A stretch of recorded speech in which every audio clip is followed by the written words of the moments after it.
بسم الله الرحمن الرحيم نحمده ونصلي على رسوله الكريم أما بعد فأعوذ بالله السميع العليم من الشيطان الرجيم بسم الله الرحمن الرحيم الصلاة والسلام عليك يا رسول الله وعلى آلك وأصحابك يا حبيب الله. در مختار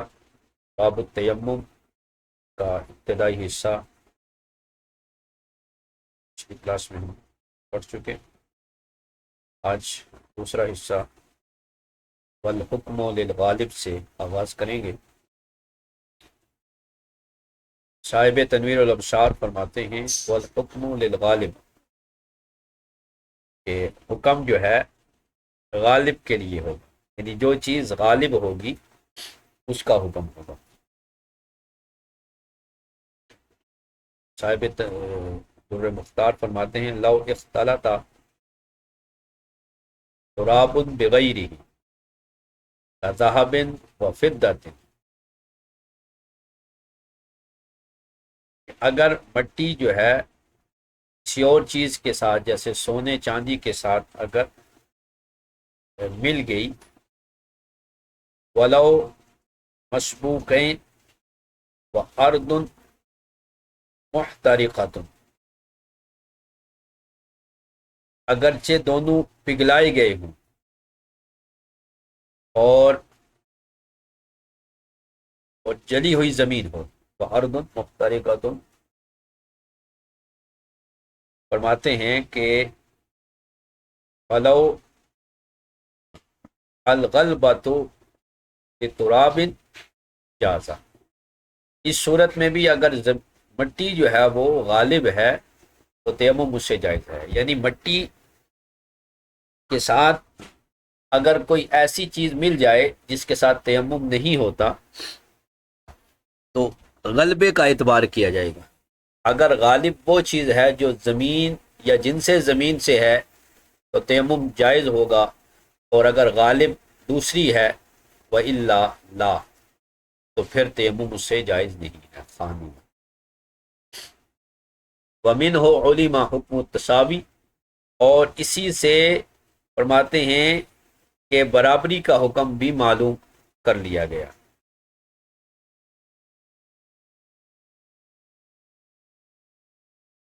ٹھیک ہے، یعنی اگر غلبہ نہیں ہے، برابر برابر ہیں، تو بھی تیمم نہیں ہوگا. تیمم کے لیے ضروری ہے کہ زمین یا جن سے زمین جو ہے وہ غالب ہو. اگر وہ غالب نہیں ہے، مغلوب ہے، تو بھی تیمم جائز نہیں، یا وہ برابر ہے جن سے زمین اور جن سے زمین کے علاوہ جو دوسری چیز ہے سونا چاندی وغیرہ، اگر وہ برابر ہیں یا سونا چاندی جیسی کوئی غیر جن سے زمین جو ہے وہ غالب ہے یا برابر ہیں، تو دونوں صورتوں میں تیمم نہیں ہوگا، کیونکہ غلبے کی قید لگا کر تساوی کو بھی نکال دیا. وجازہ قبل الوقت، کیونکہ احناف کے ہاں تیمم جو ہے یہ طہارت مطلقہ ہے، طہارت مطلقہ کا یہ بدل ہے، لہذا ہمارے نزدیک وقت نماز سے پہلے بھی تیمم جائز ہے. اور امام شافعی علیہ رحمہ کے نزدیک چونکہ یہ طہارت ضروری ہے، ضروریہ ہے، تو جب تک ضرورت نہیں ہوگی اس وقت تک تیمم نہیں کریں گے. تو ضرورت کب ہوگی؟ جب وقت نماز شروع ہو. وقت نماز شروع ہی نہیں ہوا تو تیمم بھی نہیں کیا جائے گا عند الشوافع. جبکہ احناف کے ہاں یہ وضو کا خلیفہ ہے، تو جس طرح وضو وقت نماز سے پہلے کرنا جائز ہے، اسی طرح تیمم بھی وقت نماز سے پہلے کرنا جائز ہے. جازا قبل الوقت ایک، اور دوسرا مسئلہ یہ کہ ولی اکثر من فرد، کہ ایک تیمم سے کئی فرض پڑھے جا سکتے ہیں. امام شافعی کے ہاں ہر وقتی نماز کے لیے الگ تیمم ہوگا، کیونکہ وہ طہارت ضروریہ ہے، طہارت مطلقہ نہیں ہے. ہمارے نزدیک طہارت مطلقہ ہے، لہذا ایک تیمم سے کئی نمازیں پڑھی جائیں گی. وجاز لغیرہ، اور فرض کے علاوہ نفل وغیرہ بھی جائز ہیں، لأنہ بدل مطلق عندنا، چونکہ یہ ہمارے نزدیک طہارت وضو کا بدل ہے، لا ضروری، یہ طہارت ضروریہ نہیں ہے جیسے امام شافعی اس کو قرار دیتے ہیں۔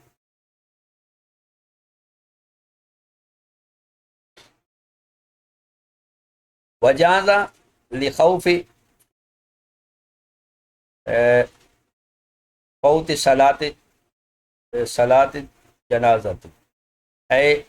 کل تکبیراتھا ولو جنوبا او حائضا، یعنی اسی طرح تیمم جو ہے وہ جائز ہے اس صورت میں کہ جب نماز جنازہ فوت ہونے کا اندیشہ ہو، کہ اگر وضو کرنے نمازی چلا گیا تو نماز جنازہ فوت ہو جائے گی، نماز جنازہ پڑھ لی جائے گی، تو اس صورت میں وہ تیمم کرے گا۔ اسی طرح جو نماز جنازہ پڑھ رہا تھا دوران جنازہ اس کا وضو ٹوٹ گیا تو وہ بھی وہیں پر تیمم کرے گا، یعنی ابتدان بھی اور بنان بھی جو ہے دونوں طرح سے تیمم ہی وہ کرے گا، یعنی جنازے کے تمام تکبیرات کے لیے جو ہے وہ تیمم جائز ہے، یعنی پہلی تکبیر اس نے وضو سے کہی، دوسری کہنے سے پہلے اس کا وضو ٹوٹ گیا تو اب بھی دوسری تکبیر کے لیے وہ تیمم کرے، اور دوسری تیسری وغیرہ تکبیرات، یعنی کسی بھی تکبیر کے لیے بھی، پہلی تکبیر ہو، دوسری ہو، تیسری ہو، چوتھی بھی ہو، کوئی بھی تکبیر ہے اس کے لیے تیمم کرنا جائز ہے۔ وَلَوْ جُنُوبًا او حائضًا، اگرچہ جنبی یا حائضہ، یعنی عورت ویسے تو جنازہ نہیں پڑھے گی، لیکن عورت اگر جنازہ پڑھ لے تو کراہیت کے ساتھ نماز جنازہ ادا ہو جائے گا اور اس کا پھر تکرار نہیں ہوگا۔ تکرار جنازہ جو منع ہے وہ اس صورت میں بھی ہے کہ اگر عورت نے جنازہ پڑھ لیا تو بھی جو ہے وہ جنازہ، یہ ایک الگ مسئلہ ہے، لیکن کہ وہ جنبی ہو تو بھی وہ تیمم کر سکتا ہے، یعنی ضروری نہیں کہ بے وضو ہو، جنبی اور حائضہ بھی تیمم کر سکتے ہیں۔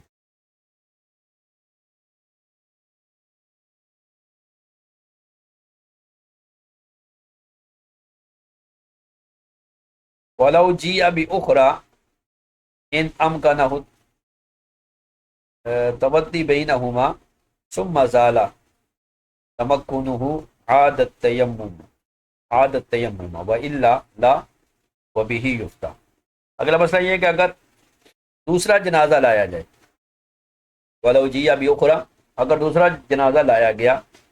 تو اگر دونوں جنازوں کے درمیان وضو کرنا ممکن ہے تو پہلا تیمم جو ہو جس کے ساتھ جنازہ پڑا تھا وہ زائل ہو جائے گا، اور اگر اتنا وقفہ نہیں ہے کہ وہ جا کے دوبارہ وضو کر کے آئے تو اسی کے ساتھ، اسی پہلے تیمم کے ساتھ، جو جس تیمم کے ساتھ جنازہ پہلا جنازہ پڑا تھا اب دوسرا جنازہ بھی پڑھا جائے گا، وہ بھی یفتہ، اور اسی کے ساتھ فتویٰ دیا گیا ہے۔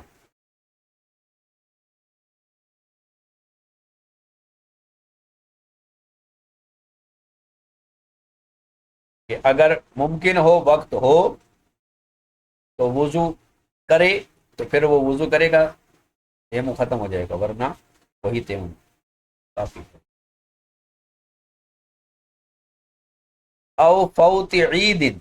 یا عید کے فوت ہونے کا اندیشہ ہو تو اس وقت بھی تیمم کیا جا سکتا ہے۔ کیسے؟ بفراغ امام، کہ امام جو ہے وہ نماز سے فارغ ہو جائے گا، او زوال شمس، یا نماز عید کو اتنا لیٹ کر دیا کہ زوال شمس ہونے والا ہے، جسے لحظہ کبریٰ کہتے ہیں، لحظہ کبریٰ۔ ہمارے اس میں زوال ہے، حالانکہ زوال کے وقت، زوال کا تھوڑا سا وقت ہوتا ہے اور وہ سورج جو ہی سر سے ہٹتا ہے تو وقت زور شروع ہوتا ہے۔ اصل جو ممانعت ہے وہ لحظہ کبریٰ کی ہے، یہ جو وقت ہوتا ہے یہ جو ہے وہ اس میں سجدہ کرنا منع ہوتا ہے، اور اس کے ساتھ ہی جو ہے وہ نیت روزہ بھی ختم ہو جاتی ہے، اس کے بعد انتہائی کبریٰ کے بعد روزے دار روزے کی نیت بھی نہیں کر سکتا، اور نماز عید کا وقت بھی ختم ہو جاتا ہے۔ اس کا طریقہ یہ ہے کہ جو شرعی دن ہے، شرعی دن شروع ہوتا ہے طلوع فجر سے، اور اس کا اختتام ہوتا ہے غروب شمس پر، اور جو عرفی دن ہے وہ شروع ہوتا ہے طلوع شمس سے اور اختتام ہوتا ہے غروب شمس پر۔ تو ان کے درمیان جو ہے وہ علم توقیت میں اس کو جمع کر کے ایک وقت نکالتے ہیں، جس کو جو ہے فارمولہ لگا کر جسے دہوائے کبریٰ جو ہے وہ مانا جاتا ہے۔ تو یہ جو ہے وہ تقریباً 40 منٹ تک جو ہے وہ یہ وقت جاتا ہے۔ تو عموماً ہمارے ہاں جی 12 بجے دعا نہیں ہو سکتی، 12 بجے سجدہ نہیں کر سکتی، یہ ضروری نہیں ہے، بسا اوقات 12:05 پر 12:02 پر جو ہے وہ زور شروع ہو جاتی ہے۔ اصل جو ممانعت ہے وہ دہوائے کبریٰ کی ہے۔ زوال شمس جو ہے وہ عرفاً اسے لوگ استعمال کرتے ہیں، لیکن زوال کا مطلب ہے ہٹ جانا، یعنی سر سے جب سورج ہٹ گیا تو وقت ظہر شروع ہو گیا۔ مثلاً آج یہ اگر جو ہے وہ ہم دیکھیں تو آج جو فجر تھی، طلوع فجر تھی 3:14 پر، اور 4:53 پر طلوع آفتاب تھا۔ دہوائے کبریٰ 11:17 پر ہے۔ تو 11:17 سے پہلے پہلے اگر کسی نے نیت روزہ کر لی تو اس کی نیت ادا ہو جائے گی۔ 11:17 سے پہلے پہلے کسی نے نماز عید پڑھ لی تو اس کی ہو جائے گی۔ 11:17 کے بعد اگر کوئی عید پڑھے گا، یا کوئی نوافل وغیرہ اشراق ہو گئے یا چاشت وغیرہ کے ہو گئے، یا کوئی بھی اور نوافل پڑھنا چاہے گا تو وہ نہیں ہوگے۔ 11:17 سے لے کر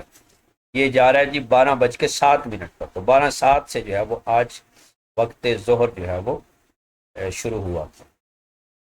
عموماً لوگ سمجھتے ہیں جی 12 بجے جو ہے وہ نہیں ہو سکتا، تو ایسا نہیں ہوتا۔ 12:07 پہ جو ہے وہ آج ظہر کا وقت شروع تھا۔ یہ اصل ممانعت جو ہے وہ اس کی ہے دہوائے کبریٰ۔ تو عید اگر فوت ہو جائے تو اس وقت بھی تیمم کر سکتے ہیں۔ تو دو صورتیں ہیں کہ یا تو امام سلام پھیرنے والا تھا، اب چونکہ نماز عید کا کوئی قضا نہیں ہے، تو اس لیے اگر وہ وضو کرنے جاتا ہے تو نماز عید فوت ہو جائے گی اور پیچھے کی قضا نہیں ہے، لہذا وہ تیمم کرے اور امام کے ساتھ شامل ہو جائے۔ یا سب کی نماز فوت ہونے والی تھی، اگر سارے وضو کرنے جاتے تو زوال دہوائے کبریٰ آ جاتا، تو لہذا وہ کیا کریں، تیمم کریں اور نماز عید ادا کریں۔ وَلَوْ كَانَ يَبْنِي بِنَاءً بَعْدَ شُرُوعِهِ مُتَوَضِّئًا وَسَبَقَ حَدَثَهُ بِلَا فَرْقٍ بَيْنَ كَوْنِهِ إِمَامًا أَوْ لَا فِي الْأَصَحِّ، اگرچہ وہ بنا کر رہے ہوں، یعنی ابتداً انہوں نے وضو کے ساتھ نماز کو شروع کیا، پھر حدث لاحق ہو گیا، تو اب بھی جو ہے وہ نماز عید کے لیے وہ تیمم ہی کریں گے۔ اسی طرح نماز جنازہ کے لیے بھی، اگرچہ نماز جنازہ وضو سے شروع کیا لیکن اسے حدث لاحق ہو گیا، تو اب وہ چاہے امام ہے یا امام کے علاوہ مقتدی ہے، اصح قول کے مطابق سب جو ہے وہ تیمم ہی کریں گے۔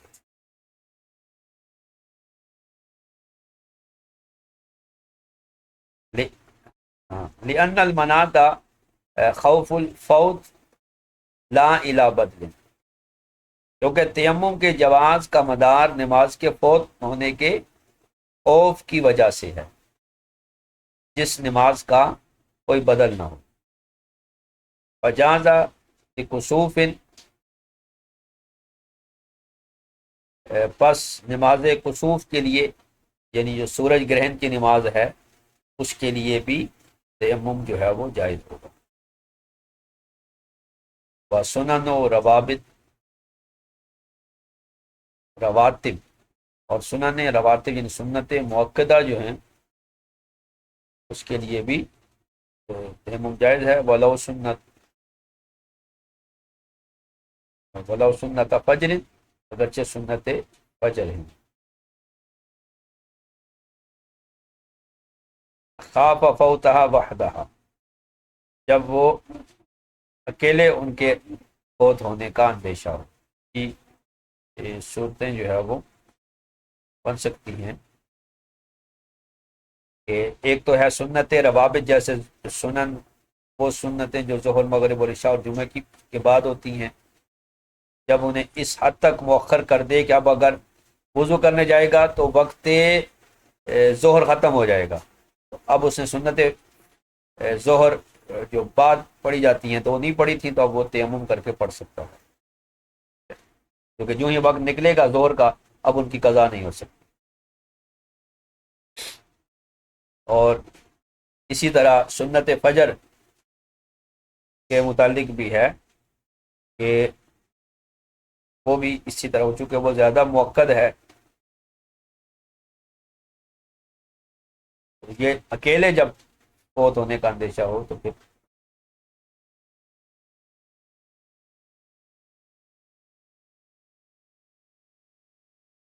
والی نومن، اور سونے کے لیے، یعنی کوئی آدمی سونے لگا ہے اور وضو نہیں کر سکتا تو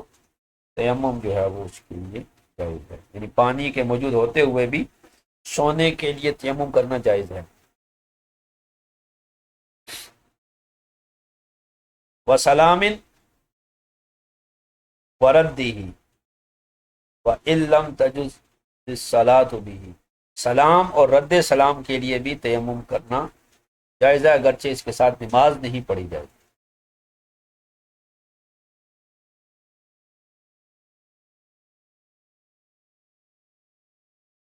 یعنی یہ صرف اس عمل کے لیے طہارت واقع ہوگی جو سلام کہہ رہا ہے یا جواب سلام کہہ رہا ہے، یا قال فی البحر وَقَضَى لِكُلِّ مَا لَا تُشْتَرَطُ لَهُ الطَّهَارَةُ كَمَا فِي الْمُغْتَبَى، اور صاحب بحر نے کہا کہ اسی طرح ہر اس عبادت کے لیے تیمم جائز ہے جس کے لیے طہارت شرط نہیں کی گئی، کیونکہ المغتبہ میں ہے کہ جازہ لدخول مسجد مع وجود الماء، مسجد میں داخل ہونے کے لیے پانی کے ہوتے ہوئے بھی تیمم کرنا جائز ہے۔ وَلِنَوْمٍ فِيهِ، اور مسجد میں سونے کے لیے بھی تیمم کرنا جو ہے وہ جائز ہے۔ وَقَرَّهُ الْمُصَنِّفُ، اور مصنف نے اس کو برقرار رکھا،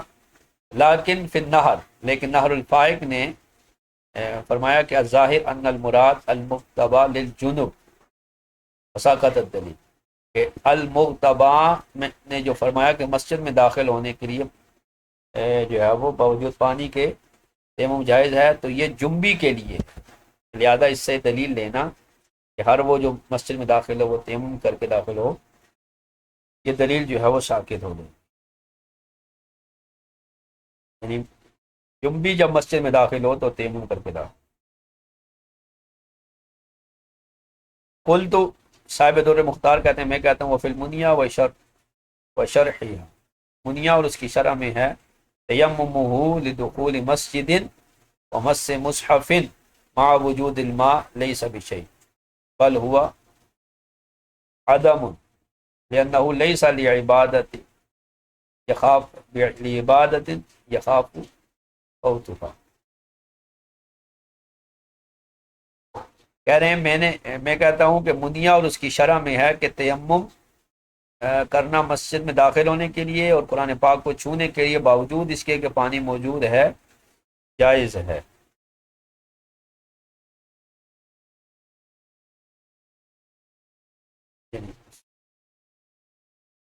تیمم کرنا مسجد میں داخل ہونے کے لیے اور قرآن پاک کو چھونے کے لیے باوجود پانی کے لیس بشیء بل ہوا عدم، بلکہ یہ معدوم ہے، یعنی یہ تیمم جائز نہیں ہے۔ صاحب در مختار علامہ صاحب نہر کی موافقت کر رہے ہیں، کیوں؟ لأنه ليس لعبادت یخاف فوتها، چونکہ یہ کوئی ایسی عبادت نہیں ہے کہ جس کے فوت ہونے کا اندیشہ ہو، یعنی وہ عبادت جس کے فوت ہونے کا اندیشہ ہو اس کے لیے تیمم کیا جائے گا، تو مسجد میں داخل ہونا اور قرآن پاک کو چھونا یہ کوئی ایسی عبادت نہیں ہے جس کے فوت ہونے کا اندیشہ ہو، لہذا لیس بشیء ان کے لیے تیمم نہیں ہوگا، بل ہوا عدم، بلکہ ان کے تیمم معدوم ہوگا۔ لیکن فی الکوستانی عن المختار، لیکن کوستانی نے مختار سے روایت کیا کہ المختار جوازہ مع الماء لسیدۃ التلاوت، کہ مختار مذہب یہ ہے کہ پانی کے ہوتے ہوئے سجدہ تلاوت کے لیے تیمم کرنا جو ہے وہ جائز، لیکن سیجیء تقییدہ بالسفر، لیکن یہ قریب آئے گا کہ یہ مطلق نہیں ہے، بلکہ اس کو سفر کے ساتھ مقید کیا کہ مسافر جب سجدہ تلاوت پڑھے، آیت سجدہ پڑھے تو سجدہ تلاوت کے لیے وہ تیمم کر سکتا ہے، لا للحضر، حضر میں نہیں ہے، حالت اقامت میں نہیں، حالت سفر میں کر سکتا ہے۔ ثم رأيت في شرعتی و شروحہ ما یؤید کلام البحر، پھر فرماتے ہیں کہ میں نے الشرع اور اس کی یہ شروع میں دیکھا جو صاحب بحر کی کلام کی موافقت کرتا ہے، قال اس میں ہے فظاہر البزازیہ جوازہ، فرمایا کہ بزازیہ کا ظاہر یہ ہے کہ پانی کے ہوتے ہوئے تیمم کرنا جائز ہے، لتسع 9 چیزوں کے لیے، ما وجود الماء وإن لم تجز الصلاة به، لیکن ان کے ساتھ اس تیمم کے ساتھ نماز جائز نہیں۔ قلت صاحب دور مختار کہہ رہے ہیں بل لعشر، بلکہ 10، بلکہ اس سے بھی زیادہ کے لیے جو ہے، لما مر من الضابط، جیسا کہ پہلے ضابطہ گزر چکا کہ جائز ہے ہر اس عبادت کے لیے جس میں طہارت شرط نہیں، اگرچہ پانی پایا جائے، اور بہرحال وہ عبادت جس کے لیے طہارت شرط ہے، وہ عبادت جس کے لیے طہارت شرط نہیں ہے تو پانی کے ہوتے ہوئے تیمم جائز ہے، اور وہ عبادت جس کے لیے طہارت شرط کی گئی ہے فیشترط فقد الماء، تو اس میں پانی کا معدوم ہونا، فقد ماء شرط کیا گیا ہے، جیسے تیمم کرنا مس مصحف کے لیے فلا یجوز لواجد الماء، تو جو پانی پا رہا ہے اس کے لیے تیمم کرنا جائز نہیں۔ واما للقران، بہرحال پڑھنے والے کے لیے، ان محدثا فقل اول او جنوبا فقسان، اور پڑھنے والا اگر قرآن پاک پڑھنے والا ہے تو اگر وہ بے وضو تھا تو وہ پہلی صورت کے ساتھ اس کو لاحق کیا جائے گا، اور اگر وہ جنبی ہے تو پھر اسے دوسری صورت کے ساتھ لاحق کیا جائے گا۔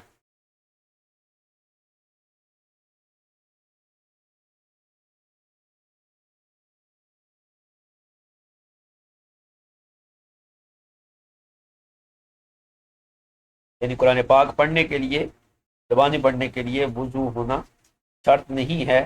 لہذا اب اگر قرآن پاک پڑھ رہا ہے تو بے وضو ہے تو وہ تیمم بھی کر سکتا ہے پانی کے ہوتے ہوئے، لیکن جنبی آدمی قرآن پاک کو نہیں پڑھ سکتا، جنبی جو ہے وہ اس کے لیے طہارت شرط قرار دی گئی ہے، لہذا اگر جنبی ہے تو وہ پہلے پانی اگر پا رہا ہے تو پہلے وہ غسل کرے گا، اور اگر نہیں ہے پھر اس کو تیمم کرے گا، پانی کے ہوتے ہوئے اس کے لیے تیمم جائز نہیں۔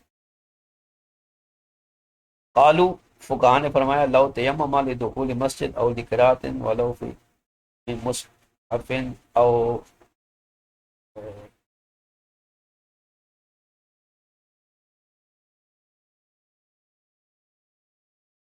او مسہ او کتابته او تعلیمه او لزیارت قبور او عیادت مریض او دفن میت او اذان او اقامت او اسلام او سلام او رده لم تجد الصلاة به کلام، کہ تیمم اگر اس نے کیا مسجد میں داخل ہونے کے لیے یا قرآن مجید پڑھنے کے لیے، اگرچہ وہ ولو من مصحف، اگرچہ قرات مصحف سے کرے، یا قرآن پاک کو چھونے کے لیے، یا قرآن پاک کی کتابت کے لیے، یا اس کی تعلیم دینے کے لیے، یا زیارات قبور کے لیے، یا مریض کی عادت کے لیے، یا دفن میت کے لیے، یا اذان کے لیے، یا اقامت کے لیے، یا اسلام لانے کے لیے، یا سلام کرنے کے لیے، یا سلام کا جواب دینے کے لیے، تو اس تیمم کے ساتھ نماز اکثر کے نزدیک جائز نہیں ہے، بخلاف نماز جنازہ یا سجدہ تلاوت کے لیے جو تیمم کیا ہے، فتاوی جو ہمارے شیخ کا ہے خیر الدین رملی، انہوں نے فرمایا ظاہر انه یجوز فعل ذلك،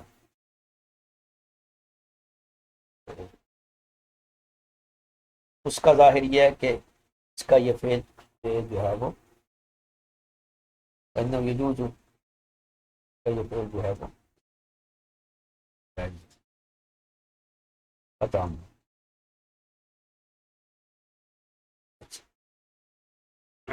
اچھا آپ کن کے لیے تیمم نہیں کر سکتے؟ کہہ رہے ہیں لا یتیمم لفوت جمعۃ ووقت، جمعے کے فوت ہونے کے لیے تیمم نہیں کر سکتا، اور وقتی نماز ولو وطرا، اگرچہ وطر ہو، لفواتها الی بدر، کیونکہ وطر کی بھی قضا ہے تو ان کے لیے وہ تیمم نہیں کرے گا۔ وکیل یتیمم لفوات الوقت، ایک قول یہ ہے کہ وقتی نماز کے لیے تیمم کرے گا۔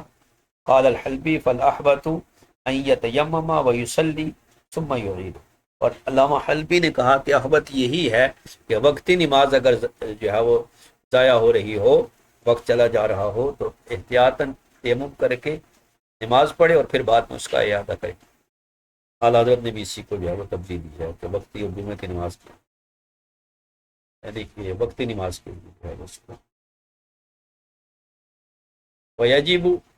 اے یفترض طلبہ، اور تیمم کرنے والے کے لیے پانی کو طلب کرنا یہ فرض ہے، یعنی ضروری ہے۔ ولو برسول ہی، اگرچہ کسی بندے کو بھیج کر جو ہے اس کے ذریعے کرے، لیکن کتنی مقدار؟ کہہ رہے ہیں قدر غلوۃ، اور اس کی مقدار کیا ہے؟ ثلاثمائۃ ذراع من کل جانب، یعنی ایک غلوہ یعنی ہر طرف سے 300 ہاتھ، یعنی چاروں اطراف میں 300 ہاتھ جو ہے وہ پانی کو طلب کرے۔ ذکر اور حلبی، اس کو امام حلبی نے ذکر کیا، اور بدائع الصنائع میں ہے اللہ صح طلبہ قدر ما لا يضر بنفسه ورفقته بالانتظار، اصح یہ ہے کہ اتنا تلاش کرے جس سے خود اسے کوئی اندیشہ نہ پہنچے اور اس کے رفقا جو ہیں انہیں کوئی انتظار سے اندیشہ نہ پہنچے، یعنی اتنے دور نہ چلا جائے کہ واپس آنے میں انتظار کی وجہ سے اس کے دوستوں کو یا خود اس کے لیے کوئی نقصان کا سبب بن جائے۔ لیکن یہ کب ہے؟ ان ظنن قویًا، اگر اسے ظن کبھی ہو کس بات کا؟ کہ قربہ، کہ پانی قریب ہے، دون میل، یعنی 1 میل کے اندر اندر پانی ہے، اسے اگر ظن غالب ہو، اس کے ساتھ بھی امارت کوئی نشانی پائی جا رہی ہے، او اخبار عدل، یا کسی عادل نے خبر دی ہے، او اخبار عدل، کہ کسی عادل نے اسے بتا دیا کہ ہاں یہاں قریب ہی پانی موجود ہے، تو اب پانی کو طلب کرنا فرض ہے۔ وَإِلَّا، اور اگر یہ صورت نہیں ہے تو یغلب علی ظنہ قربہ، تو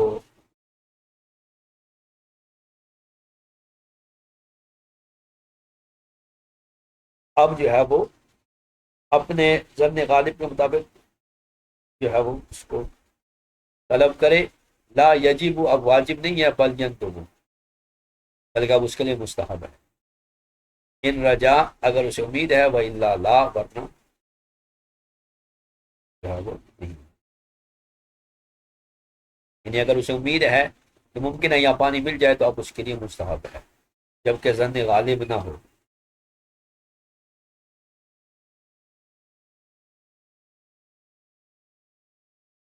وَلَوْ صَلَّى بِتَيَمُّمٍ وَثَمَّةَ مَنْ يَسْأَلُهُ ثُمَّ أَخْبَرَهُ بِالْمَاءِ أَعَادَ وَإِلَّا، اگر کسی نے تیمم کے ساتھ نماز پڑھی جبکہ وہاں کوئی شخص ایسا موجود تھا جس سے پانی کے متعلق پوچھ سکتا تھا، پھر اس سے پوچھا پانی کے بارے میں، اس نے اسے پانی کی خبر دی، تو اب اس نماز کا اعادہ کرے گا، اور اگر کوئی ایسا بندہ وہاں پر موجود نہیں تھا، بعد میں پتا چلا کہ پانی موجود تھا، تو پھر اس کا اعادہ نہیں۔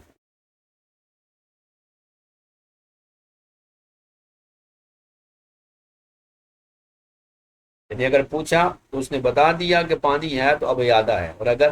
اس سے پوچھا اس نے کہا نہیں جی مجھے نہیں پتا، یا اس نے پانی کی خبر نہیں دی، تو پھر اس پر اعادہ نہیں۔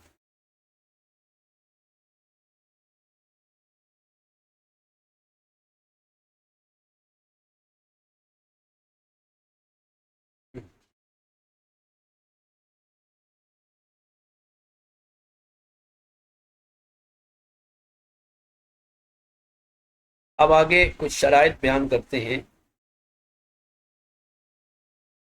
وشرط له أي للتيمم في حق جواز الصلاة به نیت عبادت، نیت عبادت،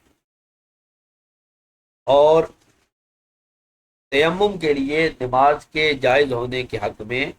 نیت عبادت کی شرط کی گئی ہے، یعنی تیمم کرتے ہوئے نیت عبادت کی شرط کرے گا، اور وہ کون سی عبادت ہے؟ عبادت مقصودہ، کہ میں عبادت مقصودہ کرنے لگا ہوں، اگرچہ وہ نماز جنازہ ہو یا سجدہ تلاوت ہو، نہ کہ سجدہ شکر اصح ہو، تو وہ سجدہ شکر جو ہے وہ عبادت مقصودہ نہیں۔ تو تیمم جس کے ساتھ نماز پڑھنا جائز ہو جاتا ہے، اس کے لیے جو نیت ہے وہ نیت عبادت مقصودہ کی۔ اب عبادت مقصودہ کی جب قید لگائی تو مسجد میں داخل ہونا اور مسح مصحف یہ خارج ہو گیا۔ اگر اس نیت سے تیمم کیا تو لا تصح، تو پھر اس کے ساتھ نماز درست نہیں ہوگی۔ لا تحل یوم قراءۃ القرآن بالجنوب، تو اب جو ہے وہ اگر اس نے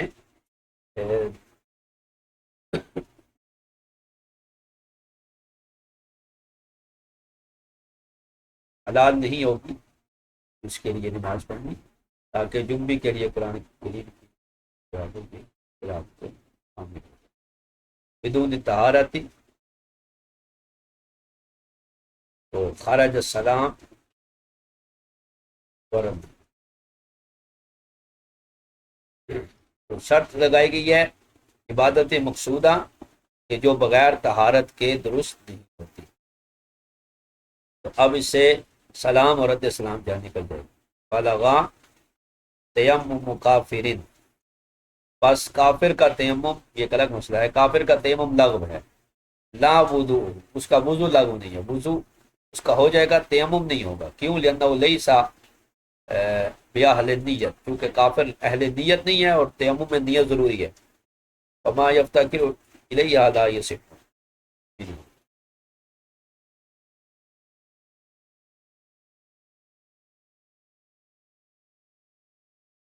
کیونکہ وہ جو عمل نیت کا محتاج ہو وہ لا یصح منہ، وہ کافر سے درست نہیں۔ وصح تیمم جنوب بنیت الوضوء وبہ، اور جنبی کا تیمم نیت وضو سے درست ہے، اور اسی کے ساتھ پڑھتے ہیں۔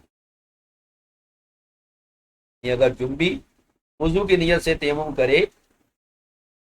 تو اس کا تیمم جو ہے وہ درست مان لیا جائے گا، اس کا وہ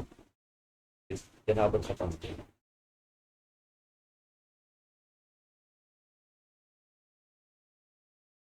وندب سراج فیہ رجاء قویا آخر الوقت، آخر الوقت المستحب، اور جسے پانی ملنے کی کبھی امید ہو اس کے لیے آخر وقت تک نماز کو مؤخر کرنا یہ مستحب ہے۔ اور یہی وہ پہلا مسئلہ تھا جس میں امام اعظم ابو حنیفہ نے اپنے استاد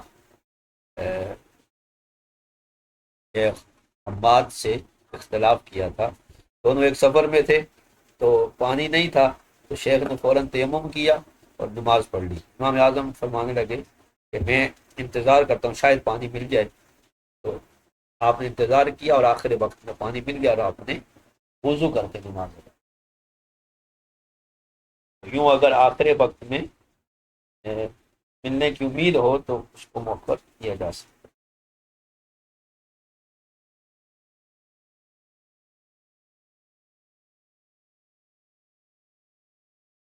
ولو لم یؤخر، اگر اس نے مؤخر نہیں کیا، وہ تیمم، اور تیمم کیا، وہ صلی تو جائز، پھر بھی جائز ہے۔ یعنی جیسے شیخ امام اعظم کے شیخ نے کیا تو وہ عمل بھی جائز تھا۔ ان کان بینہ و بین الماء میل، جبکہ یہ اس صورت میں ہے کہ جب پانی اور اس بندے کے درمیان 1 میل کا فاصلہ ہو، تو پھر بغیر انتظار کی آخری وقت کا بھی تیمم کیا جائے گا، لا، اور اگر 1 میل کا فاصلہ نہیں ہے تو پھر جو ہے وہ نہیں کرے گا۔ اب اگر کسی نے آخر وقت تک انتظار کیا، پھر اس نے نماز پڑھی،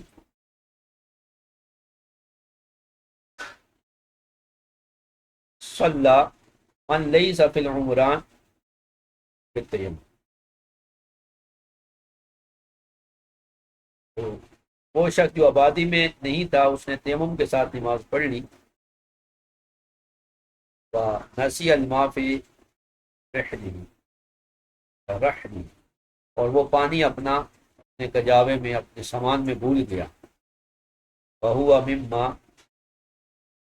ینسیٰ عادۃ، اور وہ ان اشخاص میں سے ہے جس کی عادت بھول جانا ہے، لا اعادۃ علیہ، اس پر نماز کا اعادہ نہیں۔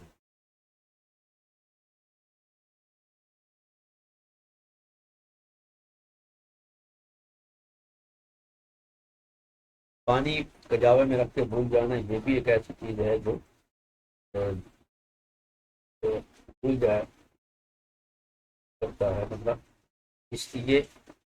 اگر اس نے نماز پڑھ لی اس کی نماز ہو جائے گی لا اعادۃ، پر اعادہ نہیں۔ ولو ظن فناء الماء اعاد، اگر اسے پانی کے ختم ہونے کا گمان ہوا تو بالاتفاق وہ اعادہ کرے، کما لو نسیہ فی عنقہ او ظہرہ او فی مقدمہ راکبا او مؤخرہ سائقا او نسیہ ثوبہ وصلی عریانا او فی ثوب نجس او ما نجس ومعہ ما تزیلہ او توضأ بماء نجس او صلی محدثا ثم ذکر اعاد اجماع۔ کہہ رہے ہیں کہ اگر اس نے سے پانی کے ختم ہونے کا اندیشہ تھا تو وہ نماز کا بالاتفاق اعادہ کرے گا، جیسے اگر کوئی آدمی جو ہے وہ پانی بھول گیا، اگر وہ پانی اپنی گردن میں یا اپنی پیٹھ پر یا اپنے سامنے جبکہ وہ سوار تھا، یا اونٹ کے پیچھے جبکہ وہ مکنے والا تھا، یا وہ اپنا کپڑا بھول گیا اور اس نے ننگے نماز پڑھ لی، یا اس نے نجس کپڑے میں نماز پڑھی اور نجاست کے ساتھ اس نے نماز پڑھی، یا اس کے ساتھ وہ چیز موجود تھی جس کے ساتھ وہ زائل کر سکتا تھا اس کو، یا اس نے وضو کیا نجس پانی کے ساتھ، یا اس نے بے وضو نماز پڑھ لی، تو ان سب صورتوں میں اعادہ واجب ہے، تو یہاں بھی اعادہ واجب ہوگا۔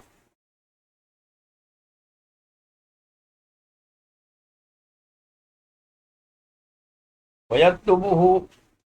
وُجُوبًا عَلَى الظَّاهِرِ مِنْ رَفِيقِهِ مِمَّنْ هُوَ مَعَهُ، اور ظاہر روایت کے مطابق اپنے ساتھی سے پانی طلب کرنا یہ واجب ہے، یعنی اپنے پاس پانی نہیں ہے تو ساتھ اس کے صبر کر رہا ہے، اس کے پاس اگر پانی ہے تو اسے پانی وضو کے طلب کرنا واجب ہے۔ فَإِنْ مَنَعَهُ وَلَوْ دَلَالَةً، پس اگر وہ منع کر دے اگرچہ دلالت حال کے اعتبار سے ہو کہ بِأَنْ اسْتَهْلَكَهُ، کہ وہ اس نے پانی کو ضائع کر دیا، تو کیا کرے گا؟ تیمم، وہ تیمم کرے، کیوں؟ لِتَحَقُّقِ فِي عِجْزِهِ، کیونکہ اس کا عجز جو ہے وہ متحقق ہو گیا، پانی اپنے ہی۔ دوسری صورت یہ ہے کہ وَإِن لَمْ يُعْتِهِ إِلَّا بِثَمَنٍ مِثْلِهِ أَوْ بِغَبَنٍ يَسِيرٍ وَلَهُ ذَلِكَ فَاضِلًا عَنْ حَاجَتِهِ لَا يَتَيَمَّمُ، اور اگر وہ ساتھی جو ہے وہ پانی مفت میں نہیں دیتا بلکہ ثمن مثلی سے دیتا ہے یا تھوڑی بہت قیمت بڑھا کر دیتا ہے، تو اگر اس کی ضرورت سے زائد اس کے پاس رقم ہے تو اس کے لیے کہ جو ہے وہ تیمم کرنا جائز نہیں ہے، تو پانی خریدے اور اسے تیمم وضو کرے۔ اور ولو آتا ہو بیکثرا یعنی بغبن فاحش، اور اگر وہ زیادہ مہنگا کر کے دیتا ہے یعنی غبن فاش کے ساتھ، وہو ضعف فقیمتہ،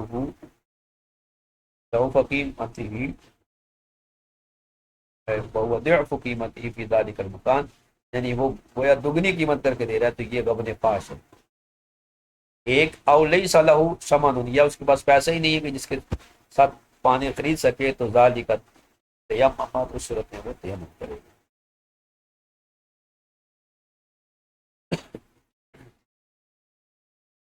وَأَمَّا لِلْعَطْفِ فَيَجِبُ عَلَى الْقَادِرِ شِرَاؤُهُ بِأَضْعَافِ قِیمَتِهِ احیاءً۔ بہرحال پیاز کے لیے واجب ہے کہ جو قادر ہے خریدنے پر، وہ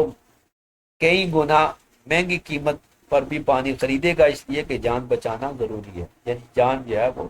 پانی سے قیمتی ہے، لہذا پانی مہنگا بھی خرید کر جو ہے وہ کسی کی پیاس بجھائے گی۔ انما یعتبر المثل فی 19 موضعا مذکورا فی الاشباع، اور یہ جو مثل ہے اس کا اعتبار 19 جگہوں میں جو ہے وہ کیا گیا ہے۔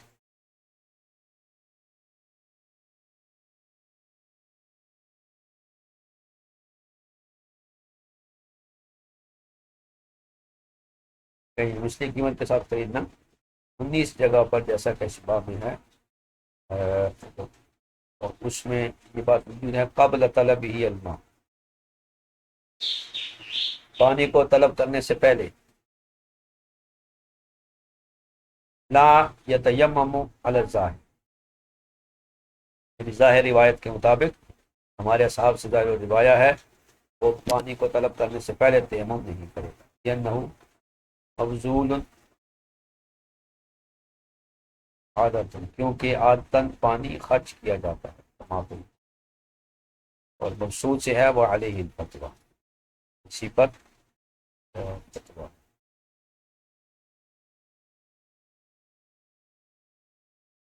یعنی پانی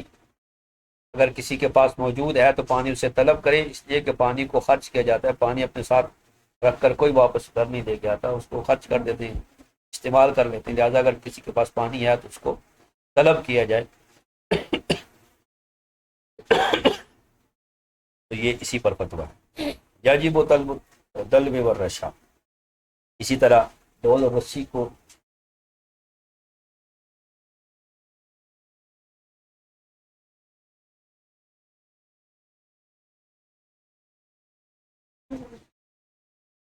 وقضاء الانتظار، اور اسی طرح انتظار، لو قال له حتی، اور اسی طرح جو ہے وہ انتظار کرنا بھی پانی کے لیے واجب ہے، اگر کسی نے اس سے کہا کہ ٹھہرو حتی استقی، کہ میں تمہارے لیے پانی نکالتا ہوں، میں نکال کر دیتا ہوں، تو اب اس کے لیے انتظار کرنا ضروری ہے اور تیمم کر کے نماز میں پڑھے۔ تو وَإِنْ خَرَجَ الْوَقْتُ، اگرچہ نماز کا وقت نکل جائے، کیونکہ اب نماز وقت نکل جائے تو وضو کر کے قضا پڑ جا سکتی۔ وَلَوْ كَانَ فِي الصَّلَاةِ، اور اگر وہ نماز میں ہے، إِنْ ظَنَّ الْإِعْطَاءَ قَطَعَ، اگر نماز میں تھا اور اسے یہ گمان ہے کہ وہ پانی مانگے گا تو اس سے پانی دے دیا جائے گا، تو قطع، نماز کو توڑ دے، اور اگر یہ نہیں ہے تو پھر نہ توڑے۔ لیکن فی القسطانی عن المحیط ان ظن اعطاء الماء او الآلۃ وجبت طلب والا لا، اگر پانی مانگنے پر یا پانی دینے کا ظن غالب ہو، یا آلات جو ماں ہیں ان کے ملنے کی کا ہو، تو پھر طلب کرنا واجب ہے، ورنہ واجب نہیں۔ یہ یہاں تک اس کے مسائل تھے۔ اب کچھ مسائل تیمم کے وہ ہیں کہ جس میں ایسا شخص جو پانی بھی نہیں پاتا اور زمین اور جن سے زمین وغیرہ بھی نہیں پاتا، یعنی محصور ہے اور فاقد الطہورین ہے، تو اس کے بارے میں کیا حکم ہے۔ اور اس کے ساتھ کچھ اور فروعات اور پھر نواقض تیمم بھی بیان کریں گے. اور اس کے ساتھ ایک اگلا مسئلہ یہ بھی ہے کہ دونوں کو جمع نہیں کیا جا سکتا. اس طرح مسئلہ تیمم جو ہے